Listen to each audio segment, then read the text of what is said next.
प्यार दो दिलों का। ये कहानी है प्रेम और आकृति की। प्रेम और आकृति की पहली मुलाकात समारोह में हुई थी। दोनों एक दूसरे से अनजान थे। समारोह में प्रेम और आकृति की मित्रता हुई, पर प्रेम और आकृति के दिल में एक दूसरे के लिए मित्रता थी ही नहीं। प्रेम और आकृति एक दूसरे को पहली नजर में प्यार करने लगे थे और दोनों के लिए ही प्यार का जाहिर करना बहुत मुश्किल था। और किसी तरह प्रेम और आकृति को दूरभाष यंत्र से संपर्क बनाने का रास्ता मिल ही गया और पहली बार प्रेम और आकृति की दूरभाष यंत्र से वार्तालाप हुई। प्रेम ने आकृति से मित्रता रखने का प्रस्ताव रखा और आकृति ने प्रश्न किया कि सिर्फ मित्रता ही रखना चाहते हैं आप? फिर किसी तरह प्रेम ने हिम्मत जुटाकर विवाह का प्रस्ताव रखा और आकृति ने बिना किसी संकोच के प्रस्ताव को स्वीकार कर लिया। आकृति ने प्रेम को बताया कि वो कल सुबह अपने घर रांची के लिए रवाना हो जाएगी और प्रस्ताव रखा कि मैं जाने से पूर्व आपको एक बार देखना चाहती हूँ। प्रेम अगले दिन सुबह राजकोट रेलवे स्टेशन पर पहुंच गया। दोनों एक दूसरे को कुछ पल के फसलों की दूरी से देख रहे थे और इशारों ही इशारों में बातें कर रहे थे।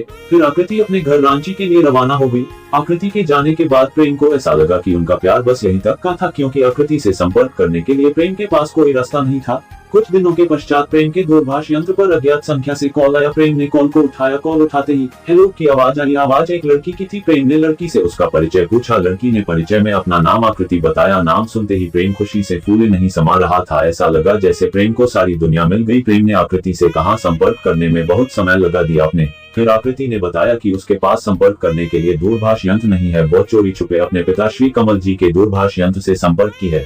फिर प्रेम और आकृति की वार्तालाप शुरू हुई, पर कुछ ही पल पश्चात आकृति को दूरभाष यंत्र का संपर्क तोड़ना पड़ा, क्योंकि उसके पिता दूरभाष यंत्र खोज रहे थे। इसके पश्चात प्रेम और आकृति की संपर्क टूट सी गई। कुछ दिनों के पश्चात एक रात आकृति ने प्रेम से संपर्क किया और दोनों ने पूरी रात बात की, लगभग सुबह के 5 बजे तक। फिर आकृति ने संपर्क को तोड़कर दूरभाष यंत्र को पिता श्री कमल जी के स्थान पर रख दी। इसी तरह रोज रात प्रेम और आकृति सौरी रात जागकर वार्तालाप किया करते। सौरी रात वार्तालाप कर भी प्रेम और आकृति का मन नहीं भरता। फिर दोनों ने एक दूसरे को अपने मन की बात कह दी कि सिर्फ रात में बात करने से मन को शांति नहीं मिलती। फिर आकृति ने कहा मेरे पास संपर्क करने का समाधान नहीं है। फिर प्रेम ने पूरी रात सोच विचार करने के पश्चात तय किया कि वह राजकोट से रांची आकृति से भेंट करने जाएगा। फिर प्रेम ने रात के वार्तालाप में आकृति से मिलने का प्रस्ताव रखा, जिसे आकृति ने एक पल भी देरी न करते हुए स्वीकार कर लिया। फिर अगले दिन सुबह प्रेम राजकोट से रांची के लिए रवाना हो गया। प्रेम के रांची पहुंचने के पश्चात आकृति प्रेम से मिलने रांची रेलवे स्टेशन आ गई। दोनों की मुलाकात कुछ पल की ही थी। प्रेम ने आकृति को दूरभाष यंत्र उपहार के रूप में दिया ताकि दोनों जितनी चाहे उतने वार्तालाप कर सके। फिर प्रेम वापसी रांची से राजकोट जाने के लिए रवाना हो गया। प्रेम राजकोट के लिए रेल पकड़ता उससे पूर्व ही आकृति का कॉल आ गया। फिर प्रेम पूरे रास्ते आकृति से वार्तालाप करते हुए राजकोट पहुंच गया।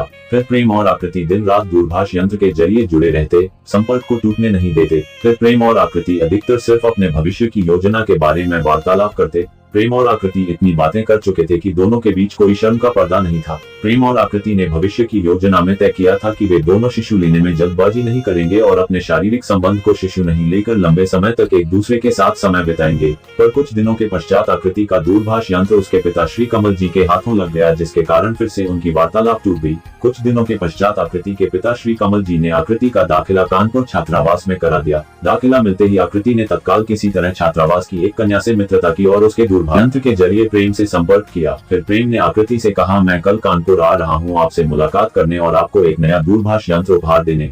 फिर आकृति ने प्रेम से कहा नहीं, आप कानपुर मत आइए, मैं राजकोट आ रही हूँ आपसे मुलाकात करने। प्रेम ने कहा इतनी लंबी दूरी आपका अकेले तय करना सही नहीं होगा। आकृति अपने फैसले पर डटी हुई थी और जिद करने लगी। आखिर में प्रेम को आकृति की बात माननी ही पड़ी और फिर आकृति कानपुर से राजकोट के लिए रवाना हो गई। आकृति के राजकोट पहुंचने से कुछ पल पहले प्रेम आकृति को लेने राजकोट की रेलवे स्टेशन पहुंच गया। प्रेम और आकृति एक दूसरे को देखकर बहुत खुश हुए। फिर प्रेम ने आकृति को अपने मित्र के घर पर ले गया और अपने मित्र के पूरे परिवार से मिलाया और प्रेम ने अपनी मित्र जैसी रहने वाली बहन पायल से भी मिलाया। सब साथ बैठकर बात कर रहे थे। तभी आकृति ने प्रेम से कहा क्या कहीं हम घूमने चल सकते हैं जहाँ हमारे अलावा कोई भी ना हो? तो प्रेम ने कहा हम कहीं भी जाएं, हर जगह कोई ना कोई तो होगा ही। आकृति ने कहा मैं ज्यादा समय के लिए नहीं आई हूँ, मुझे जल्द से जल्द वापस जाना होगा। मैं यहाँ जितनी भी देर हूँ आपके साथ समय बिताना चाहती हूँ। फिर वो दोनों एक ऐसे घर पर चले गए जहाँ प्रेम और आकृति के सिवा कोई भी नहीं था। फिर प्रेम और आकृति ने एक दूसरे को गले से लगाया और प्रेम और आकृति ने अपनी जिंदगी की पहली शारीरिक संबंध एक दूसरे के साथ बनाया। संबंध बनाने के पश्चात उसी मुद्रा में आकृति की आंखों से आंसू निकलने लगे और आकृति ने प्रेम से कहा, जो लड़कों को चाहिए होता है वो आपको मुझसे मिल चुका है, अब तो आप मुझे छोड़ देंगे।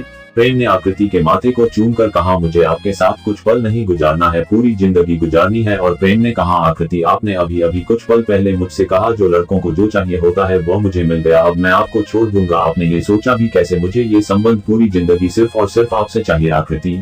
फिर प्रेम और आकृति कुछ देर के पश्चात कानपुर के लिए रवाना हो गए और प्रेम ने आकृति को हिफाजत से छात्रावास पहुंचाकर राजकोट लौटाया। फिर उसी रात आकृति के पिता श्री कमल जी ने रिश्तेदार की तबीयत खराब होने की सूचना दी और कहा, अगले दिन सुबह की रेल से रांची के लिए रवाना हो जाओ। फिर लगभग एक सप्ताह प्रेम और आकृति की वार्तालाप नहीं हो पाई। फिर कुछ दिनों के पश्चात आकृति के पिता श्री कमल जी आकृति को कानपुर लेकर आए और एक रूम किराए पर दिला दिया और कहा, आज से तुम यहाँ रहोगी। फिर अगले दिन सुबह आकृति के पिता श्री कमल जी रांची के लिए रवाना हो गए और फिर से प्रेम और आकृति की वार्तालाप शुरू हो गई। लगभग 20 दिनों के बाद आकृति ने प्रेम से बात करते हुए मिलने की इच्छा जाहिर की और प्रेम ने स्वीकार कर लिया।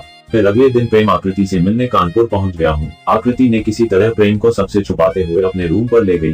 प्रेम और आकृति ने 2 दिनों के लिए पूरी दुनिया को बुलाकर एक दूसरे के साथ संदिग्ध हालत में वक्त गुजारने का तय किया और दोनों ने 2 दिन संदिग्ध हालत में पूरी दुनिया को बुलाकर एक दूसरे के साथ अपना समय बिताया। 2 दिनों के बाद प्रेम राजकोट वापस लौट आया, पर अब दोनों को एक दूसरे की आदत लग चुकी थी। प्रेम और आकृति दोनों का ही एक दूसरे के बिना समय गुजारना असंभव सा हो गया। एक दिन के पश्चात आकृति सुबह सुबह प्रेम से मिलने राजकोट आ गई। फिर दोनों ने साथ में समय गुजारा। समय गुजारने के पश्चात आकृति को कानपुर के लिए रवाना होना था, लेकिन सभी रेल विलंब से चलने के कारण आकृति को कानपुर जाने के लिए कोई भी साधन नहीं मिल पा रही थी और आकृति के पिता आकृति के दूरभाष यंत्र पर लगातार संपर्क करने की कोशिश कर रहे थे, लेकिन आकृति भय के कारण अपने पिता से कॉल पर वार्तालाप नहीं कर रही थी। और फिर प्रेम, आकृति और प्रेम की बहन पायल आपस में चर्चा कर समाधान ढूंढने लगे और फिर प्रेम की बहन पायल ने आकृति से कहा कि अपने पिता श्री कोमल जी से बात करो और सुनो कि वे क्या कह रहे हैं। आकृति ने अपने पिता से बात की। बात करने से पता चला कि आकृति के पिता कानपुर आए हुए हैं और आकृति के रूम पर हैं। आकृति के पिता श्री कमल जी को शक हुआ और आकृति से बोले, तुम प्रेम के साथ राजकोट में हो, और आकृति ने स्वीकार कर लिया।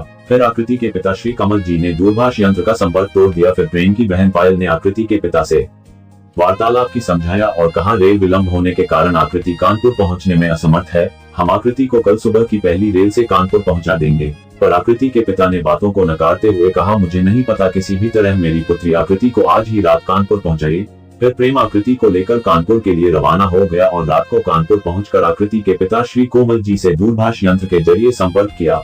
संपर्क होने के पश्चात आकृति के पिता ने प्रेम से कहा, मेरी बेटी मेरे लिए मर गई है, मेरा मुझसे कोई नाता नहीं है। फिर प्रेम और आकृति कड़कड़ाती ठंड में कड़कड़ते हुए सारी रात रेल स्टेशन पर गुजर दी। सुबह होने के पश्चात प्रेम ने आकृति के पिता श्री कोमल जी से दोबारा दूरभाष यंत्र के जरिए संपर्क की, परंतु आकृति के पिता श्री कोमल जी ने आकृति को अपनाने से इनकार कर दिया और फिर दोनों 3 दिन तक भूखे प्यासे दर दर भटकते रहे और फिर दोनों ने एक साथ आत्महत्या करने का फैसला किया और दोनों रेल की पटरी पर जाकर लेट गए। भाग 2।